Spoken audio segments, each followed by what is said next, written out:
Hello mga ka-Grab, Pops Will. Pag-usapan natin yung swabing kotse program ni Grab. So, nung Monday kahapon, nandun ako.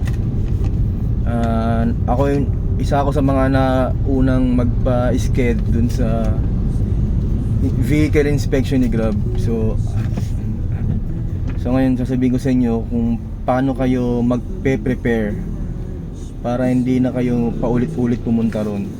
Kasi di ba sabi nga ni Grab sa post niya sa app, pagka hindi ka pumasa, subject for deactivation ka.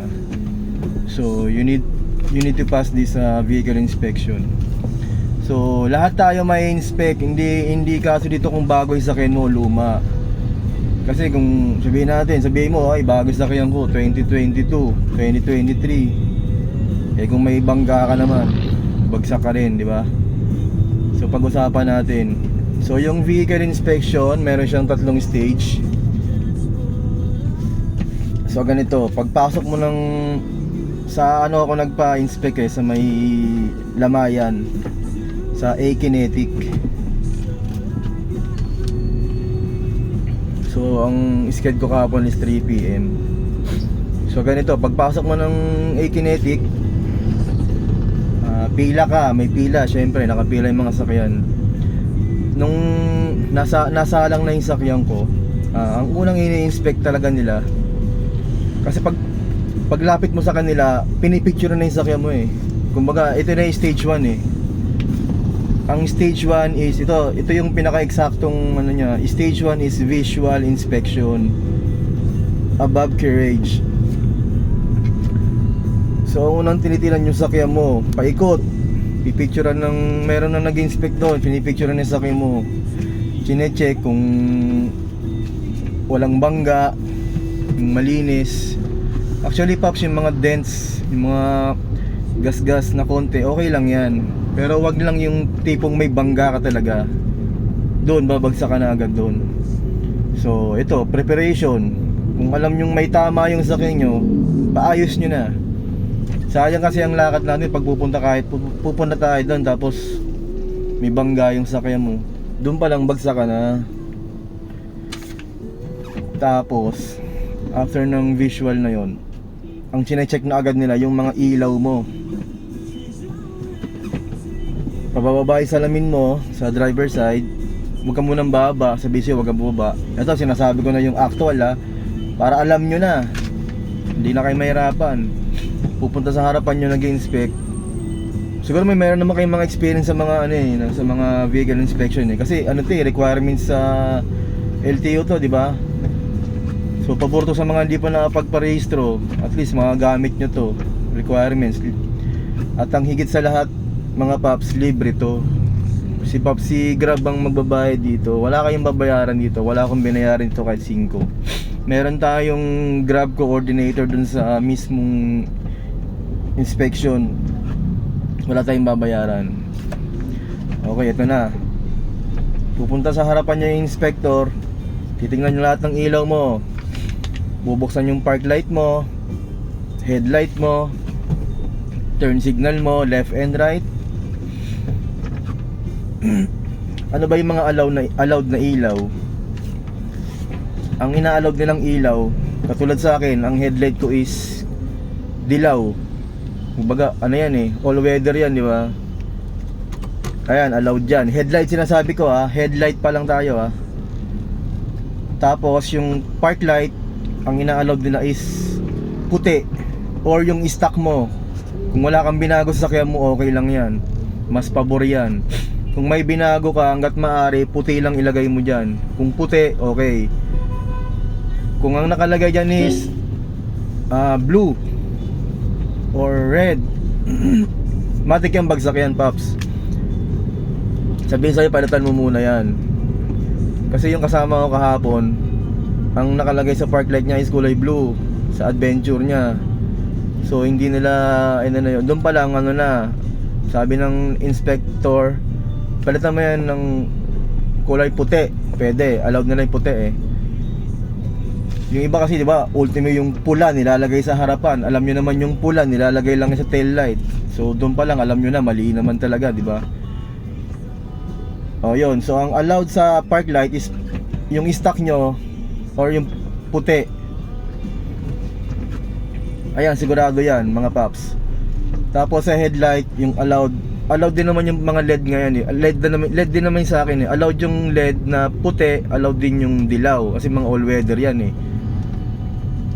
Kung meron mong gumagamit ng orange sa inyo, birang-bira naman yun. Sabi kasi nang nakausap ko doon yung pinaka-head, pwede naman daw yung orange. Hanggang orange, pwede pa yun. Tapos punta tayo sa turn signal.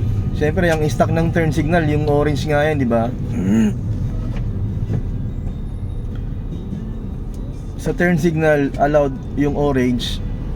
Huwag nyo nang palitan niya. Kung nagpalit kayo, bagsak yan. Yung stock lang ang ilagay nyo dyan. Hindi kayo pwede maglagay ng iba dyan. Iba, ginagawa dyan pula. Sabi ko nga, ang pula, nilalagay lang sa tail light dyan. Bagsak agad dyan. At make sure na gumagana yan, paps. Kasi, di ba, headlight nga. Di ba, yung tawag dito, pag pina-open yung headlight, kung bubukas ng dalawa, maayos. Pero pag pina-flashing yan na mahina yung isang ilaw, pag nilakasan mo yung ilaw, di ba? Anong tawag doon? Nakalimutan ko. Pag nilakasan yung ilaw, gumagana rin.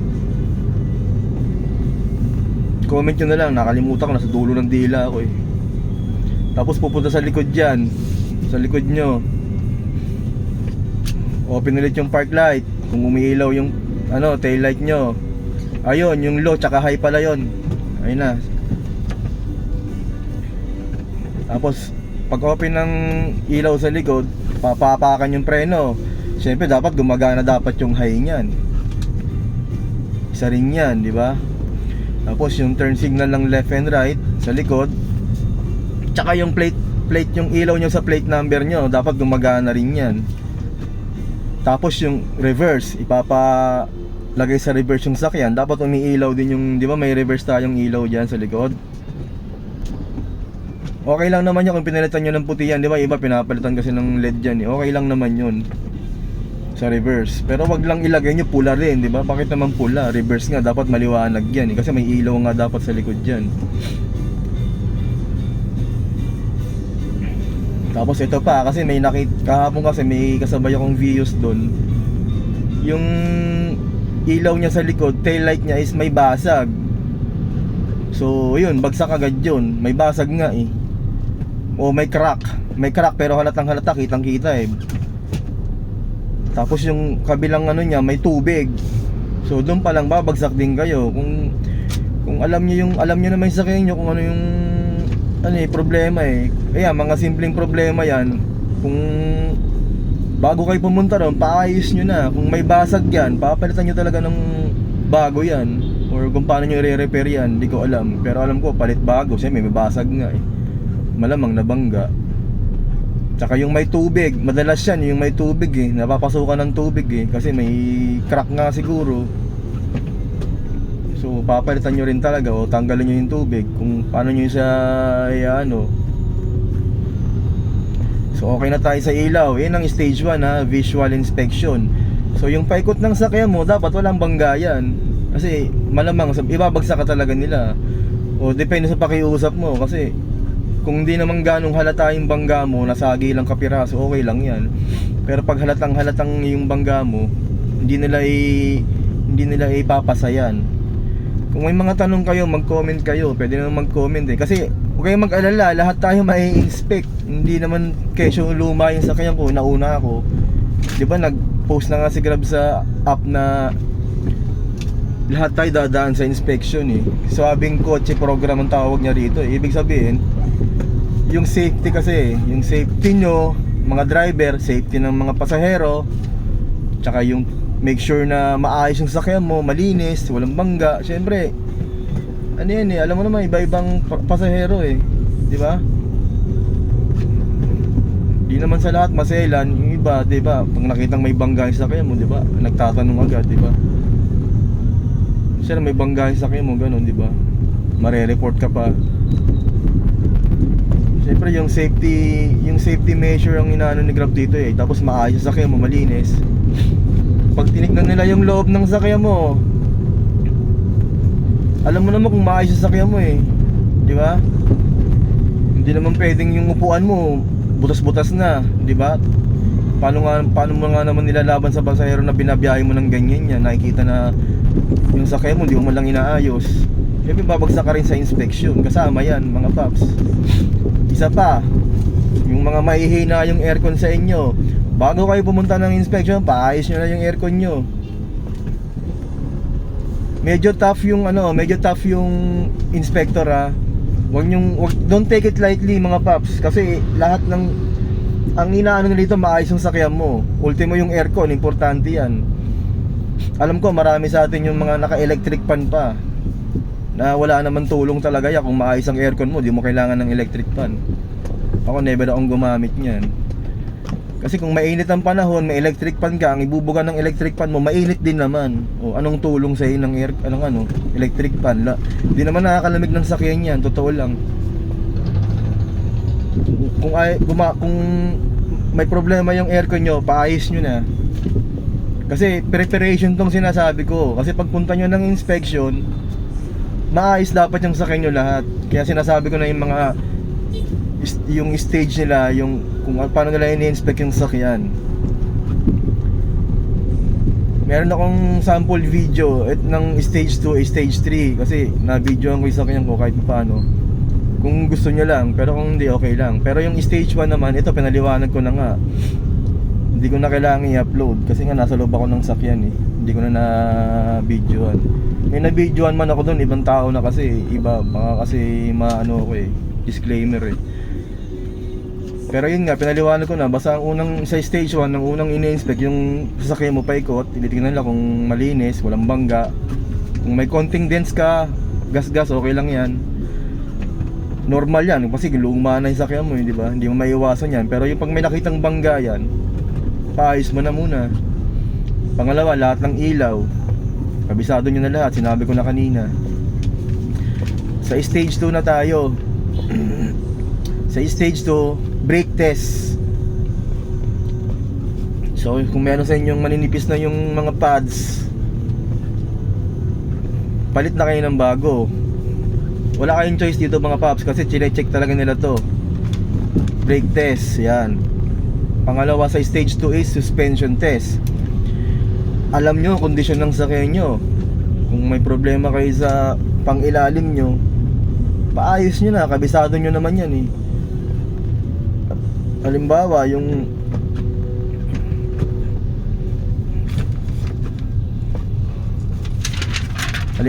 mga paps, yung ano nyo, yung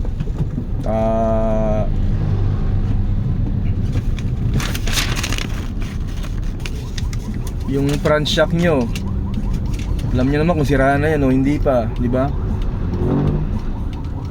Yung mga coil nyo, mga ball joint, kabisado nyo lahat yan eh.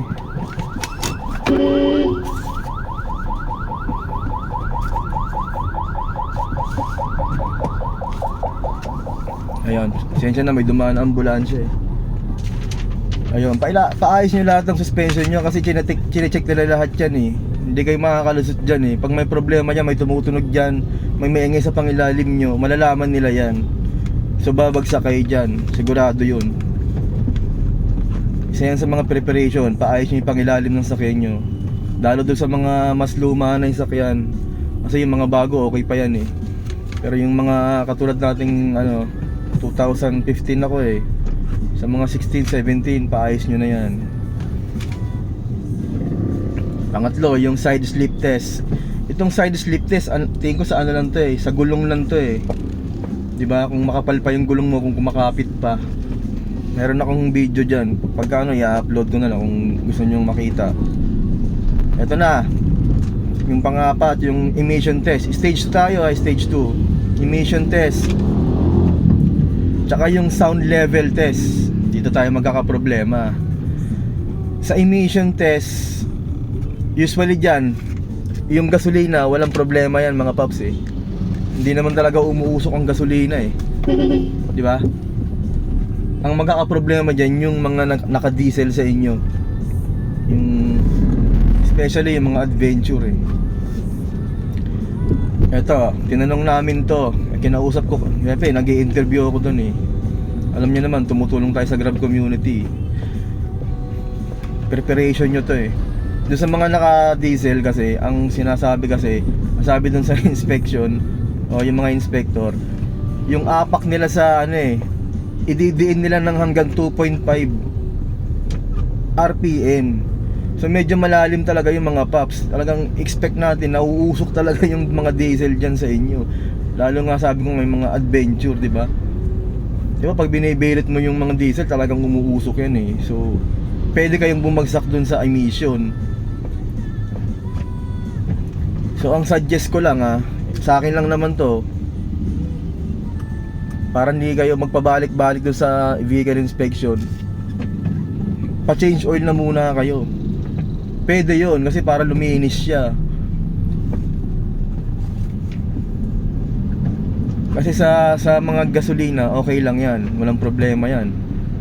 Pero nga sa mga diesel nga, dinidiin nga nila yung silinyador hanggang 2.5 RPM. So pag hindi kayo pumasa ron sa sa test nila, babagsak din kayo. Kung madumi, kasi makita nila madumi nga eh. Tapos yung sound level test, ito naman yung mga problema dun sa mga nagse-setup. Yung mga alam niyo naman, hilig-hilig yan, hindi niyo naman maiiwasan yan. Yung mga nagpalit ng muffler, 'di ba? Yung mga naka-HKS diyan, 'di ba? Ang pinaka pasado sa kanilang sound level test is 91 dB. 91 dB mga paps nang papasok ang nilang level sound level test. Ang sasakyan ko wala akong pinalit diyan, stock yan, pero naka 89 dB ang nakalagay sa sound level test ko. O paano yung mga nagpalit? So malamang babagsak din kayo, lalagpas kayo ng 91. So bago kayo magpunta ng inspection test, sinabi ko na yung mga naka-muffler diyan na nagpalit, kahit sabihin mong mas pinakamahina pa yan, lalagpas at lalagpas yan, hindi pwedeng. Stock yung sa akin accent yung sakyan ko. 89 dB ang binasa nila sa test, sound level test. So 91 lang ang pasado. So yung mga nagpalit, balik muna kayo sa stock bago kayo pumunta ng inspection, para siguradong hindi na kayo babalik. So yun yung stage 2 natin. Stage 2 natin, ulitin ko lang, recap: brake test, suspension test, side slip test, emission test, sound level test. Paalala ko lang, yung mga maninipis ang gulong sa inyo, siyempre safety rin yan eh. Kung alam yung palitin na yung gulong nyo, palitan nyo na. Medyo tough nga yung nag-i-inspection. Siyempre, katulad yung kasama ko kahapon, ito lang, tip ko lang, kasi adventure siya sa emission. Ayaw siyang ipasa ng inspector. Depende sa dahilan mo, kung magaling ka magdahilan sige. Ayaw siyang ipasa ng inspector kasi nga nang diniinan talagang mausok. So ito tip ko, ang dinahilan niya kasi, kung pwede nyo rin gawing dahilan, gamitin nyo. Sabi niya kasi, sir, malapit na kasi ako mag-change oil. 1,000 na lang magpapa-change kilometer mag-change oil na ako, kaya medyo mausok talaga yan. Siyempre diesel po yan So ayun, nakakuha sa pakiusapan. Tama nga naman kasi madumi. Ang diesel naman kasi, kahit kaka-change oil mo lang ilang takbong mo lang madumi na yan Tama, di ba? So ayun ang dinahilan niya, sir, magpapa-change oil na po kasi ako. Kasi sabihin nyo, magpapa-change oil na po kasi next week, ganun. Kaya medyo madumi po talaga yan. Or second tip is magpa-change oil ka na muna para malinis. Or yung 'di ba yung tawag dito, yung binubuga ng tubig, tama ba? Nililinis para matanggal lang yung mga dumi, yung mga carbon diyan. Isa 'yun, palinis nyo na rin yung nyo, tambucho nyo. Sa mga diesel to sa gas wala tayong problema. Yung gas, ang problema lang diyan yung sound level test nga, yung mga nagpalit ng muffler, babalik talaga kayo ng stock. Malamang lalampas kayo ng 91 dB. Okay? So sa stage 3 na tayo. Yung sinasabi kong stage 1, stage 2, tsaka stage 3, ito yung actual dun sa ano sa inspection Wala akong binago rito. Kinopya ko lang to. Kumbaga, ito yung nabasa ko dun eh. Ito rin yung tinesakyan ko. Kasi na-share ko sa inyo para makapag-prepare na rin kayo. Yung pag nasa stage 3 na kayo, nakalampas na kayo na stage 2, ayun na naman bigat dyan eh. Stage 3, madali na yan eh. Ano na lang yun naman yan, speed test. Speed test, madali na yun. Wala nang problema dun eh. Tapos headlight test. Kung malakas pa yung ilaw nyo, merong gumagalaw dun na meron naman kayong mga experience sa di ba, inspection, napapanood nyo naman yun. Sabi ko nga, pwede kong i-upload yung sasakyan ko kung gusto nyo. Tapos yung visual inspection. Yung visual sa stage 3 nakalagay ito, pero sa una pa lang ginawa na nila to. Tinignan na yung sasakyan mo. Titignan yung makina mo. Kung titignan yung makina mo, kung tahimik, malalaman naman nila kung may problema sa sasakyan mo eh. Sabi ko nga niya, paayos nyo na eh.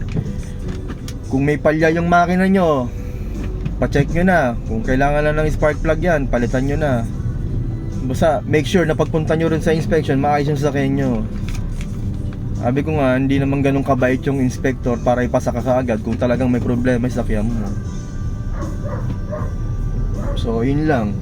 3 stage lang siya. Pasensya na, medyo mahaba talaga yung sinasabi ko.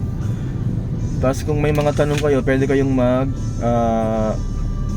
mag-comment. Ito tulong naman sa Grab community to.